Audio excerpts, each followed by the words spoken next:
Zest is in, where resilience begins, not fixing the cracks. Hello everyone, and welcome to Zest is Zen with me, Shel Marie, the podcast that'll take you on a journey from the hustle to the harmony, fueling your passion whilst finding your peace. I am super excited to welcome my guest today, Andy Hoffer. She is a former corporate engineer turned Truthsayer.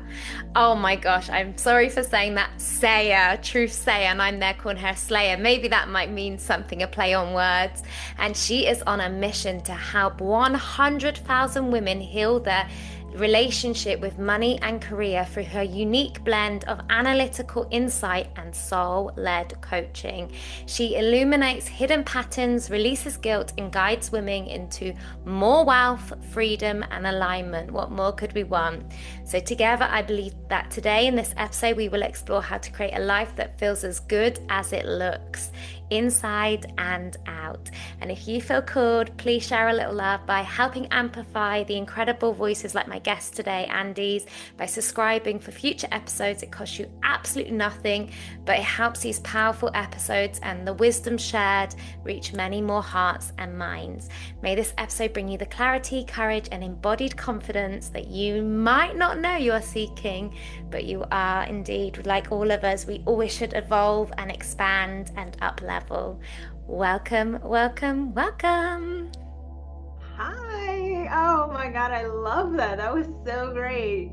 And I heard you say Truthsayer before, and I was like, oh, I kind of like that, because a part of what I do is trying to really get to the heart of what truth is. So I try to slay what people believe and actually get to the truth. So I love that.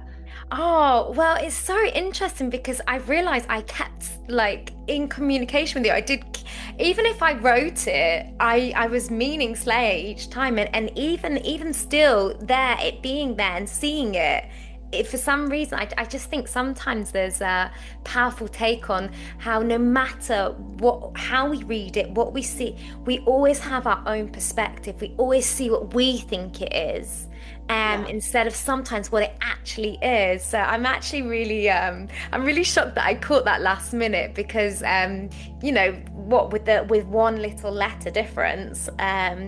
You're a slayer of truth, and I love that. Let's start with that. Where did that come from? Because I feel like just that alone is super powerful. I love it. So the idea of being a truth slayer has always been a part of my life. Like, I cannot lie for my life. Like, you will know immediately if I'm lying. You will know immediately if something isn't the truth. And I really started to embody that in the most recent years, because not only just like lying to other people, but lying to myself. Anytime that I've ever lied to myself, it has never worked out for me. It's never worked out for the people around me. And really being the person who, comes with the truth, I feel like I can put a lot of people off. And so I've had to try to learn how to not only be truthful, but also be kind. And to people who want to hear it, people who need to hear it, people who are around me who want to evolve in their own. And so learning about all of this stuff, I'm just like, listen, if you're coming to me, you're coming to me for the truth. You're coming to me to break whatever truth it is that you have held on to for whatever period of time. And if you are willing to listen, I am here for that, because I just cannot abide by these narratives that we tell ourselves. For me, they just do not feel good in my body. Thank you so much for sharing that. And it's so interesting how you've just brought that up, because we had a global panel discussion yesterday actually, and the theme is just, it's interesting that you say this. So the theme was conscious relationships. And it's so interesting how the theme really turned significantly into self-love. And we actually talked about how sometimes the highest form of self-love, not only for ourselves and others, is actually having those honest, truthful conversations. Because sometimes, and it's not saying your opinion is the one that's right, but equally, if someone is coming to you for support or wants to connect with you for a reason, particularly in the role of a coach or anything, a friend, anything, if you're seeing a really high version of that person, or you really see their potential and you can see kind of their blind spots, and you would equally want it back for yourself, I think sometimes when we just say something that's nice just because we don't want to hurt their feelings, we don't want to upset them, we might be worried about the relationship, sometimes that actually doesn't help them at all. And so I like that you said with kindness and compassion, because it is, I'm a similar person. I remember so many people used to always say, there, Shelley, you've just put your foot in it again. You've just, oh my God. And I would say it so innocently, but it could really hurt somebody because I've just said exactly what I saw or something. And I had to learn that, because equally, I wasn't saying it with any bad intention, but equally I don't want to upset people. I want to express myself. I don't want to feel suppressed, but equally I don't want to upset people and have bad relationships. So personally and professionally. And truth is a tricky one, because really, I feel like the only real universal truth is that we are spiritual beings. And the way that we perceive things is colored by our experiences, by society, by our family, by like the way that we have just lived our lives. And so what might be true coming from our perspective, not only do we have to be able to communicate that effectively, but we also, the people who are receiving that information also have to be able to interpret and decipher it with tone, meaning, sentiment, where are we coming from? So communication about the truth is actually really hard and a very tough skill to have. Yeah. Because can be on one part of the world and say, hey, the sky is blue, and you can be in another part where it's raining, and I'm like, no, it's gray. Yeah. Both correct, but we're just coming at it from different perspectives. Absolutely, yeah. And so coming into the truth, it's a very it's not that it's subjective, but it is really hard to get to the heart of what it is that you're trying to communicate without it being interpreted like, oh, this person doesn't like me, this person so there's a lot that comes with trying to be the embodiment of truth. Yes, and I feel like there's so many layers to what you just mentioned. So because also, like with the perspectives, like it was so interesting, and it really took me a long time to realize, just because that's your truth, that doesn't mean that it's not someone else's truth. And actually they're entitled to their truth, even if you don't feel that to be your truth. So that was a really powerful point. And the other thing that I think you really touched on is the subconscious narratives and the narratives we're telling ourselves, because what we've both just spoken about as well of, oh, I'm going to hurt her feelings, oh, she's not going to like this, we're telling ourselves that that's not actually necessarily what it will be. You never know, that person might have to say, okay, give me a moment, wow, I really need to absorb that, and then be like, thank you so much. Because this was another thing we really touched on, that often those people that really tell us the truth, and sometimes it isn't in the most loving way, often we have the most transformation from those people. And I think particularly in a coach role, in a mentor role, isn't that what you're paying for? Transformation, for insight, for something that you clearly have tried by yourself, and you're seeking another person's guidance. So I think, again, of course, there's a delivery of it, but in that particular role, I think it's super important that the client feels fulfilled and happy with what they're receiving as well. Right. And so, as in the role of a coach, it becomes also really tricky to not impose my truth on people, but Mm, to really uncover those beliefs that are running and operating in our subconscious, like we were talking about, yeah. and say, okay, how are those playing a role in your next evolution, in the thing that you're trying to get, that you're stuck in, that you're hitting the ceiling. Okay, what is the truth that you're operating on, and let's see if we can't transform it into something more empowering and something that is going to get you ultimately to the destination that you're looking for. And it can be very hard because, like, personally myself, I'm somebody who's like a fixer. I'm like, oh, I know the answer, like, let me just like show you. But very rarely, telling people, hey, you need to change this, Mm, that never works. But leading people to their inner truth and to what it is that they're operating on, and getting people to see that, more often they'll be like, oh, like, that makes sense. And that's where the transformation can happen, once we start to see those programs that we're running from, mm. and saying, hey, let me give you this 10-point plan on how to fix your life. And coming from that, again, it requires a lot of compassion, a lot of curiosity, a lot, Mm. let me really dig into what it is that you believe, because there could be some faulty wiring in there. Absolutely, and just what you've just expressed again, I resonate so much with it because and again, this is my perspective and your perspective, but there's a reason why we're in positions that we're in. But I always had this, I guess you could say, gift or whatever of always seeing the highest good, or like the vision of the person. And I realized that sometimes sharing that when they're not ready for that, that's very overwhelming for their nervous system, and it actually can cause quite a separation or a divide, or um lots of feelings to come up within that person when again, like, you're just super excited for them, and like they share, say, their vision with you, and you're like, wow, yeah, da, da, da, da, da, da. And even though in that moment it's a real high energy conversation, I think then, even though nothing's happened, sometimes that can be way too much on a person.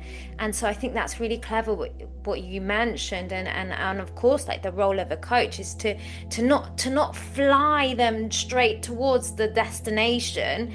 Okay, let's just break this down. Let's just get your body and your nervous system and your mind as well, because we have to allow that time that's been playing this certain narrative for so long. So I think that's really powerful what you mentioned. Thank you for sharing that. Yeah, there are coaches out there who, operate like that, like the shock your system. Let's get Yeah. the goal line right now. And, they obviously have a lot of success doing it, or else they wouldn't be doing it, you would think. But my method, or the way that I have always found profound change within myself, has always just been through loving compassion, and Yeah. through not only that somatic sort of relaxation into, okay, let's figure out what's happening in the body, what's happening in the mind, what's happening in the soul, and what's that person that you're evolving into, how do Yeah. they operate, how do they think, what are the things that they do, and how do we bridge that gap. And you're right, telling them, hey, all of a sudden you have to be this new person. It's like, that's not my identity. That's not. Yeah. And we're fighting against decades of programming. We're fighting against decades of, this is how I've operated. And to the point that, like, those beliefs that we have had aren't necessarily bad, but at a point they will prevent you from moving forward and Yeah. helping to, like, make that connection that, it's not bad how you're operating, it just no longer serves you Mm. to this next level. Is, I think, for me, the most compassionate way, rather than that, like, shock, like, Mm, oh, mm, mm. think about you today, again, with that, like, 10-point plan. Because that, to me, never becomes a sustainable way to transform into the identity that you want. Absolutely, and I think going back to what you shared in your bio of the programs and the subconscious patterns we have of money and etc. Like, I'm happy to be vulnerable right now and share something. Just thinking about particularly those influencers, those motivational speakers, those coaches that are do. And I remember at that time, I had the money, I had the savings, things like that, but I didn't have the capacity. Well, I guess that's not the right word, but I didn't have the tools and the understanding of what was going to be a result of my consequences. So, for example, I remember them being like, you need to now embody the person that you see yourself being for that future. And even though at that time, I had a lot of stability, I had a lot of foundation, but I was going out and I was spending like the woman that I knew I was,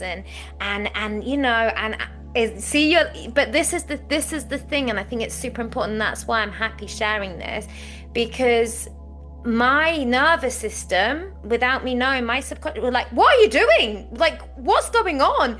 And and a lot of consequences come of that season. And I think that's why, yes, really go for it, really believe you deserve it. Don't, you're looking at the blueberries and something else and you're like, oh, I'll go for this because it's a little bit cheaper. No, go for what you want, but within reason. Do you need to go and buy that handbag? Do you need to go and be a bit reckless? And I just think that's where we need the grounding, and we need to have the balance.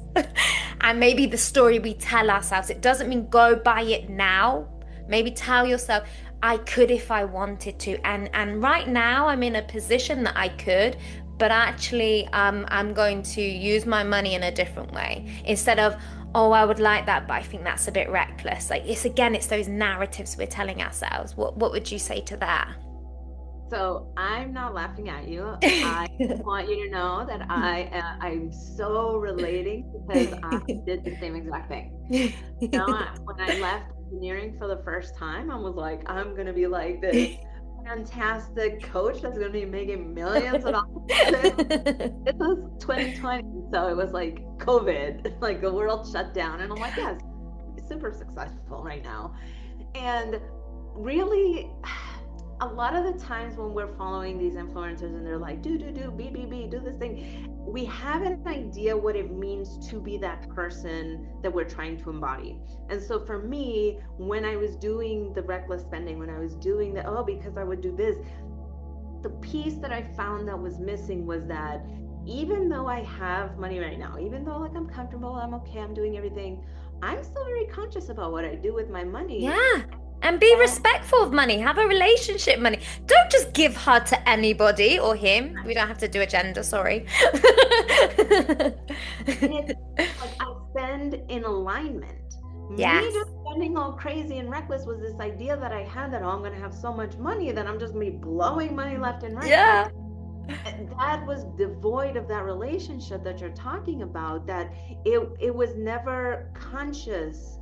Yes. I didn't think that this person who I envisioned in my future that had like a lot of money was going to have this relationship with money, was going to be conscious of money and how to be wealthy and how to grow wealth and do all that. Like that, like to me, that was like a mentality that was going to keep me in the cycle of feast and famine. Was that like, I'm gonna blow it all? And I had to expose that belief for me to understand that, like, no, like I'm gonna spend in alignment no matter how much money I have. Even back then when I didn't have any, it's like, no, I want to spend in alignment now. It's not that I can't afford it, it's that like, what is this $3,000 purse really doing for me? Is it an ego thing? Is it because I really love it? Yes. You know, joy and pleasure and having it? Like, what is really behind the $3,000 purchase? The thinking I had before was like a lot of people pleasing, a lot of like a lot of, and that was for me. So I'm not saying that was your experience, but it was exactly the missing piece of like, I had this idea of like what I'm gonna embody is gonna be this recklessly rich woman. yeah, I'm trying to be something that I really don't want to be. Yeah, To literally absolutely. become like influencers and embody, it's like you really have to be careful about what the ideas you have of who you're going to embody in the future is Mm, actually going to be, yeah. right? I really loved that you mentioned feast and famine, and I just think like, wow, like, I just think that was, I thought that was a really powerful comparison, and I agree. Um, and yeah, it was it was consumerism again. It was consumerism, and then again, without realizing it, it was a void. It was like, no, yeah, and would she do that? No, like she wouldn't, because I'm still her. I'm still her, regardless of the whatever the house looks like, whatever the car looks like, whatever. My core values does not mean that she's reckless and she doesn't value, or she overconsumes so much she doesn't even know what she has, like.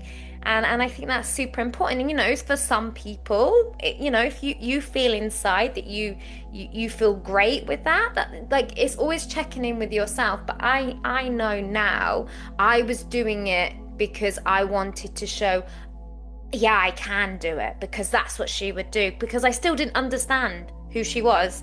I didn't really know. But I was, just following the advice, but not really integrating it and taking it in.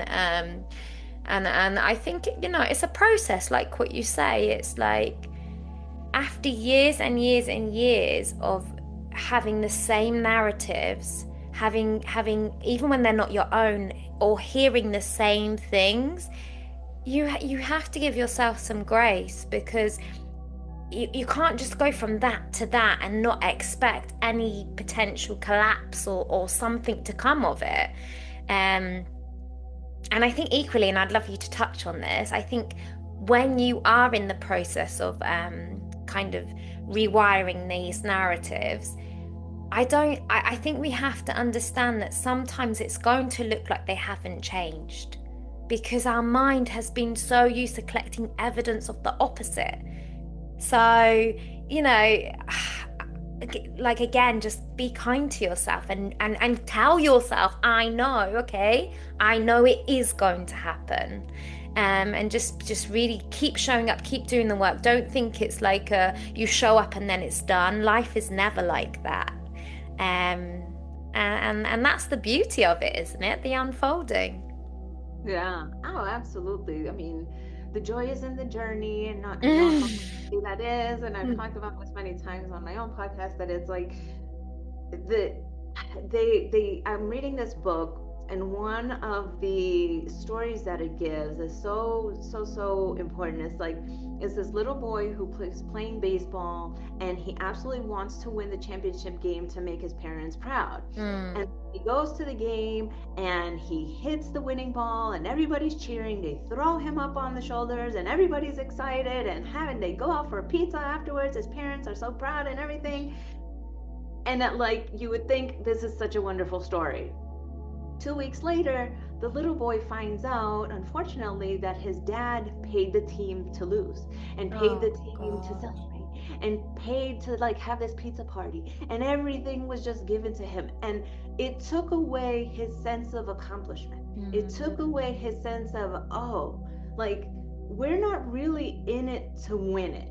We're in it to get to a point where we're unfolding and discovering more of ourselves and our capacity, and achieving and reaching the goal. Because once we get to that top, we're already looking at the next mountain thinking, Mm-hmm. how Mm. do I get there? Yeah. Like, we don't take the time to like really appreciate, like, when we're achieving goals.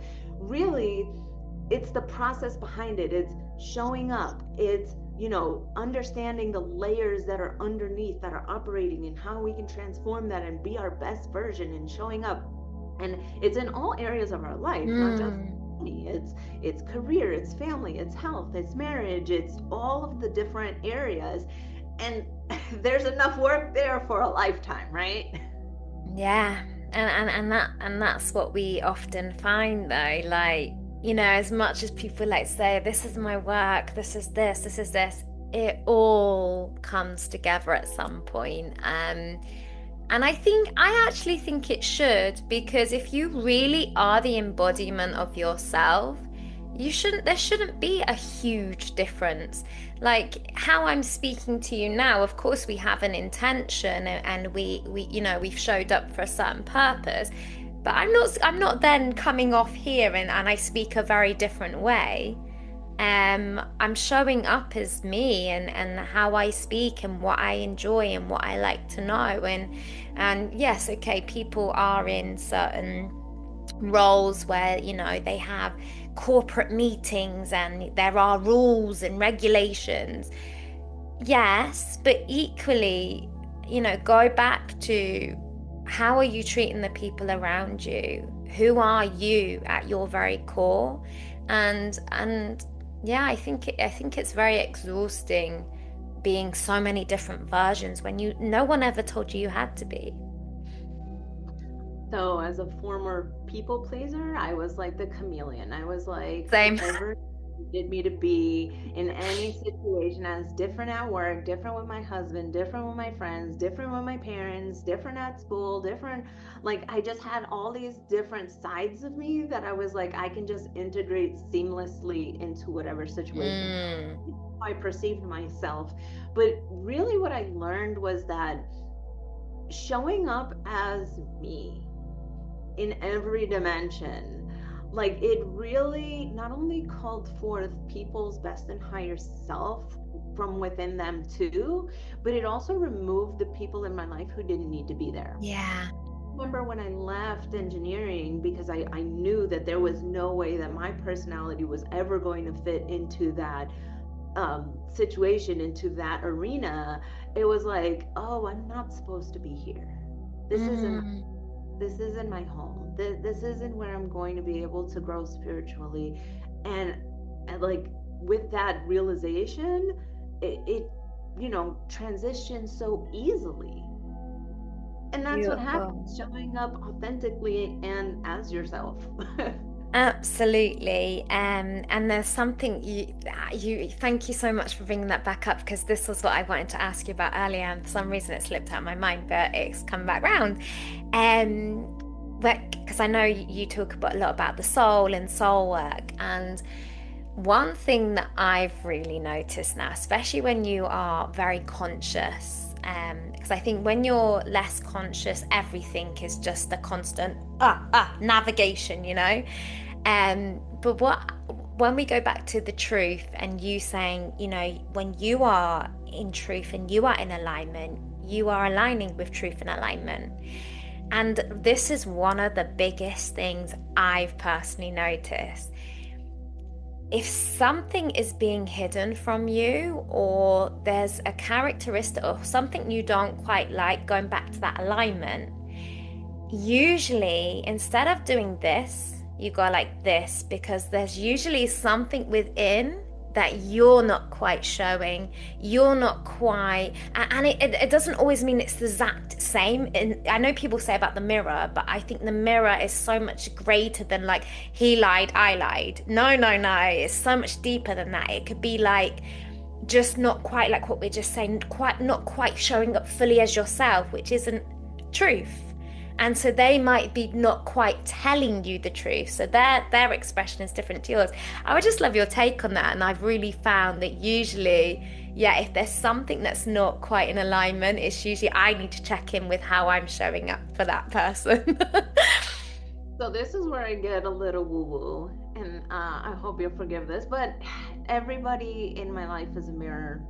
Everybody in my life is a reflection of myself. And I have seen firsthand what it means to change myself to change others. And it's not that I'm going to get everything that I want. It's not that I'm going to get, but at some point, it's like with the job, it's like if I'm showing up as myself from spirit, from soul, from authenticity and alignment, and this person is a liar, this person is a cheat, this person is a thief, they're just naturally going to go away. Yeah. It's just, and it's not like they're going to change, but their role in my life no longer plays out. And so it comes down to, okay, how is it that I'm attracting these people into my life? Like, what is happening? Whether it's the liar, let's say, it's like, okay, where in my life am I not being truthful? Maybe it's even being truthful with myself. Maybe it's Yes. even understanding that, like, something about this person is teaching me to forgive liars. Maybe this is to teach me that, somebody lied to me and it's not the end of the world. I mean, there could be a million Yeah. different Yeah. lessons Yeah. that this person is teaching me. So it's not just about the lie, it's not just about the liar, it's about how we interact with somebody like that, and how that reflects on, like, what it is, again, going back to those beliefs and those patterns. What are the things that we're operating on, and how can we elevate our consciousness enough to be able to see what the lesson is, to see what it is that am I supposed to get from this person. Yeah.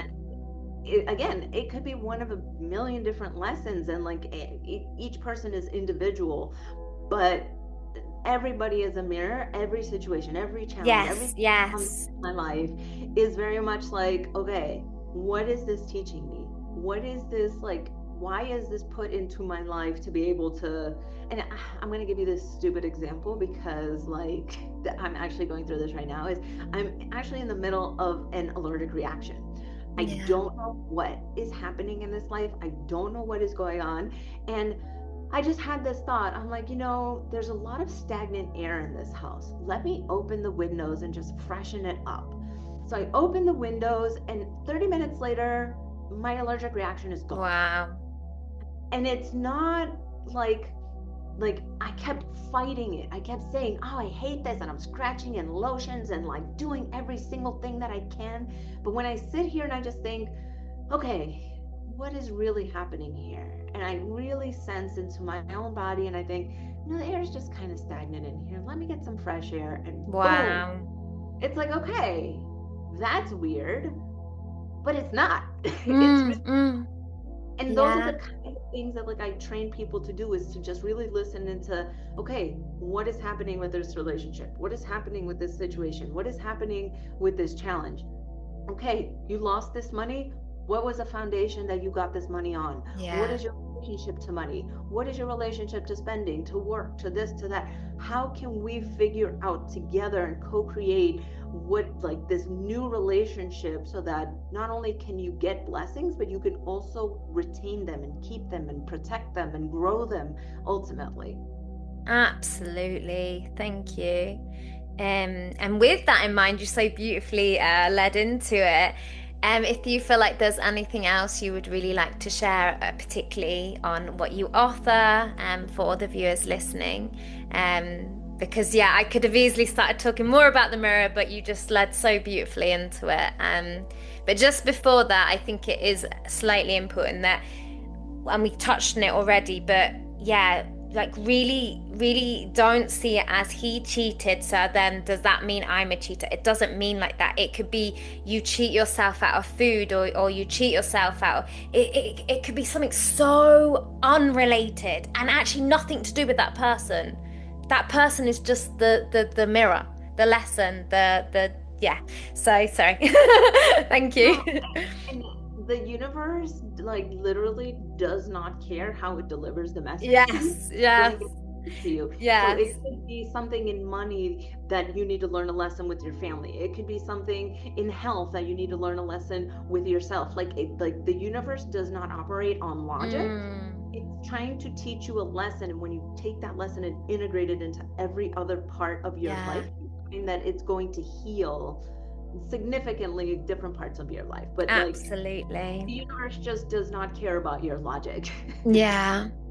And I think also be kind to yourself in those moments where you learn that information, because I learned it as very much mirror, and I took it as that. But that was a part of my lesson, because I had to see it as that and be like triggered, and then hearing people say, this person is your, and that person's not my mirror. I'm not like that person, and have that kind of internal and like triggering to then get the wisdom, get the knowledge, and then have more powerful, empowering conversations like this. And it took me a long time to understand about the mirror because physically we think of literally, ironically, behind you, a mirror, but it really doesn't mean that. Yeah. But again, everyone will, it's still an unfolding for everyone at different stages. Yeah, definitely. And I know we get caught up on like really the physical like descriptions of these things, but really to me, what a mirror is just reflecting a lesson to you. Yes, This is the yes, energy you're putting out.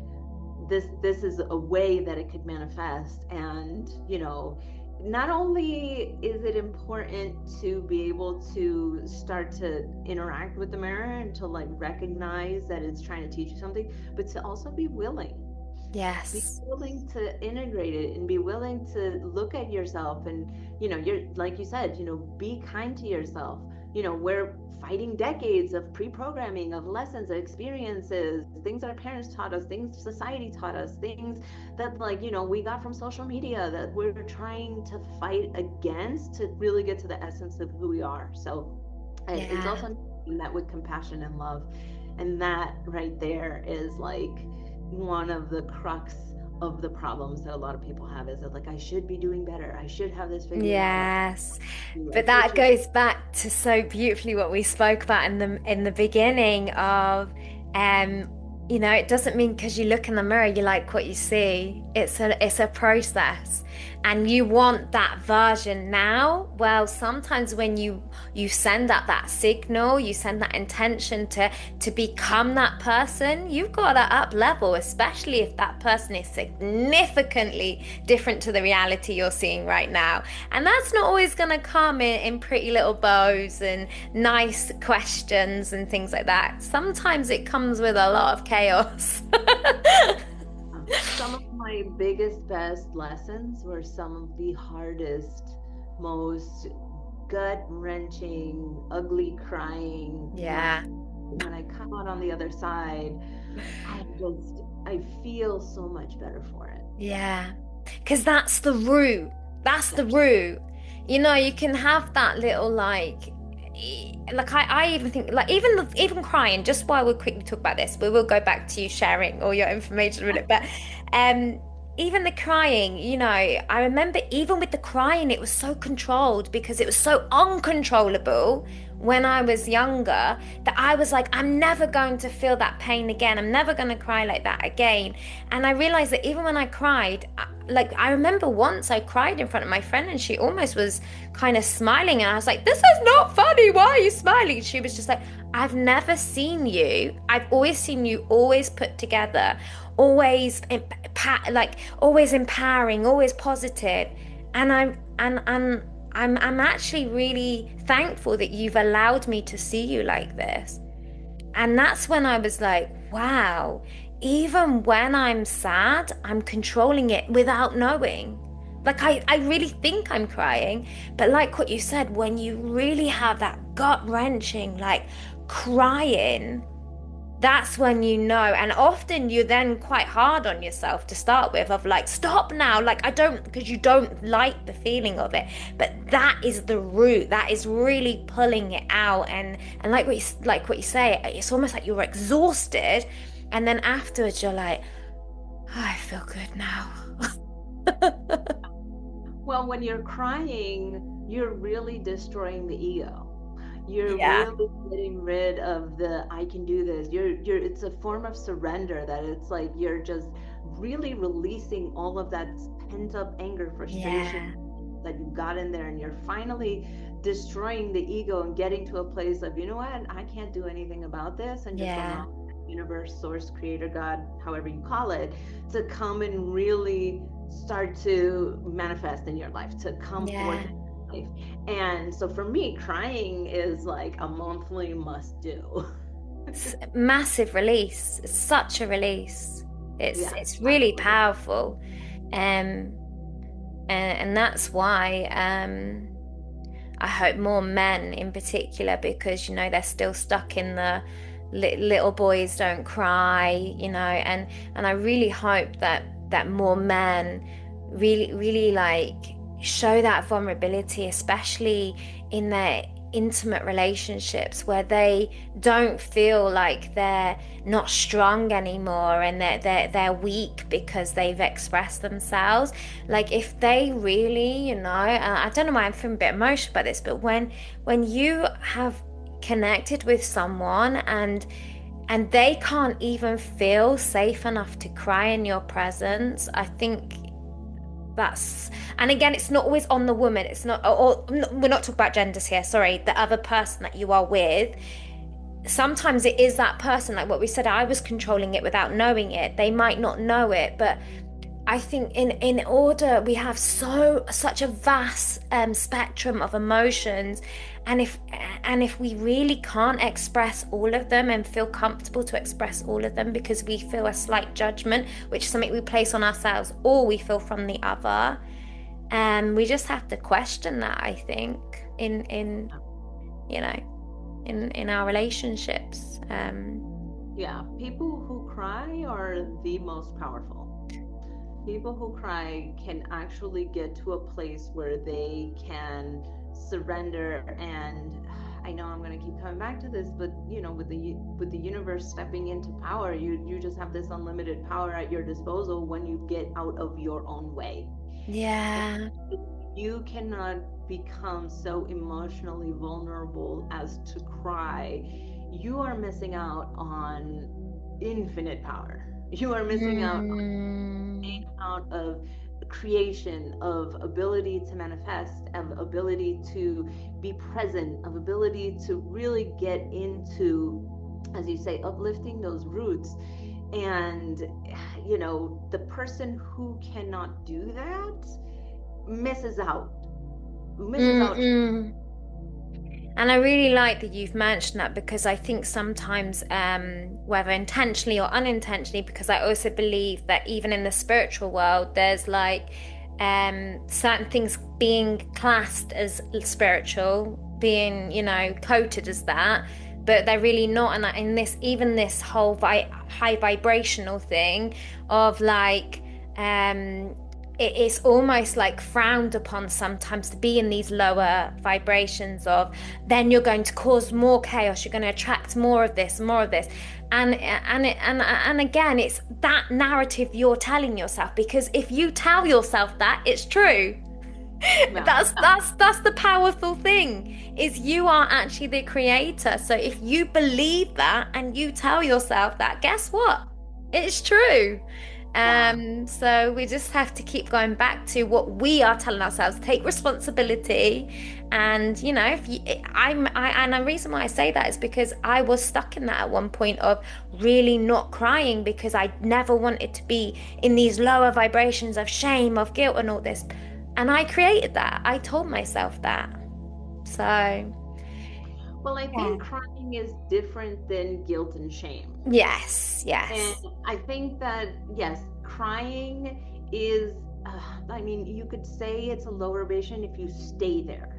But if it is to cleanse the body, because, even scientifically, the hormones that are released when you cry, like all of those things are really good for you. Wow. And, when you're done crying, have you ever just been like laughing hysterically? Yeah. Because the hormones that are released catapult you to a higher vibration. Yeah. Holding it in like, I can't feel this, I can't feel this, you stay in that lower vibration trying to fight off the crying, rather than just saying, you know what, I'm just going to release everything, cry, and then you're just happy afterwards. That's so true. Yeah. If you're fighting, and crying is human, crying is normal.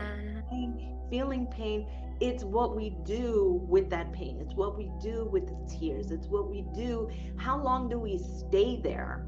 Yeah. That's when it becomes problematic. That's when it's like, if I'm crying, we're not talking about grief. We're talking about, just like normal everyday. Yeah. If we're sitting in the, oh, I suck, oh, I'm crying every day because I messed up and I did this, that becomes a self-fulfilling prophecy. That becomes, that negative vibration that's going to keep pulling you down. But if we think of it as a way to just cleanse us of that energy so that, we can get right back to it, it can be such a powerful tool that I absolutely love using, because like I said, even just after a good cry, you're just like, wow, you know what? I'm ready. Yeah, absolutely. But that's equally important what you've just said. Check in with yourself afterwards. Obviously, not like while you're going through it, but afterwards. And if you're still kind of moping around, wimpy, bottom lip, and to feel like, and you do know it, like your face glows, you feel shiny, it feels tight, and you're just like, I actually feel amazing now. And what was all that crying about? Because you just let it all out. Thank you so much, Andy. And again, I don't want to take away from you the opportunity for you to share all the greatness that you're doing. And she has an incredible podcast as well, which we will put in the notes. So yeah, if there's anything you feel like you would like to share with the viewers, please share now. Absolutely. So 3 ways you can find me: my website, andyhoffercoaching.com. If you're looking for coaching, I love helping women get unblocked from their manifestations, living the life that they know they deserve. You can find me on LinkedIn at Coach Andy Hoffer and connect with me like that. Find out ways that I serve women, but really the most way that you can get to know me is on YouTube and my podcast, which is Mindset Matters More. And you can find me on YouTube at Andy Hoffer. And really, I do a lot of things. I talk to other coaches, and I do spiritual and self-help book reviews, and I talk a lot about spirituality and manifestation. And really, that's how I connect with people, is through YouTube and through my podcast. Beautiful. And monthly, I run a new moon ritual. We just had one yesterday. That was a lot of fun. And if you want to be able to join us for that, it's every new moon, and you can reach out to me through LinkedIn or through my website. My email is andy@andyhoffercoaching.com. And I just really lean into trying to get down to the truth of who you are, so that we can bring out that version of you, so that you can live in alignment, so that you can live the life you love and love the life you live. Beautiful. Thank you so much, Andy. And just quickly before you go, if there's something that you feel like someone listening right now that could just be anything that comes to the top of your head, would really benefit from hearing, what would you tell them? Let's see what's coming through for me. Really, personal development, self-discovery is a lifelong journey. Do not judge yourself for who you are right now. Do not judge yourself for who you were in the past. We're always evolving, always going to the next level. And we know what we know when we know it. And we had to go through different experiences just so that we could get to this point. And if you are ready to evolve, don't judge that person who you were. Yeah. Be compassionate, show up with love and care, because the future version of you will also be kind and compassionate to who you are today. Absolutely. And without that version, you wouldn't know how to become the next version. So you should actually be thanking her. Yeah. Or him. Exactly. Thank you. You've been an incredible guest. I've loved this conversation, and I hope you enjoyed your Zest Zen experience. And share some love, people. Give a little heart or subscribe or whatever you feel, and share love. And obviously go to Andy's incredible podcast as well and share some love there. Thank you. That's the magic. That's Zest Zen.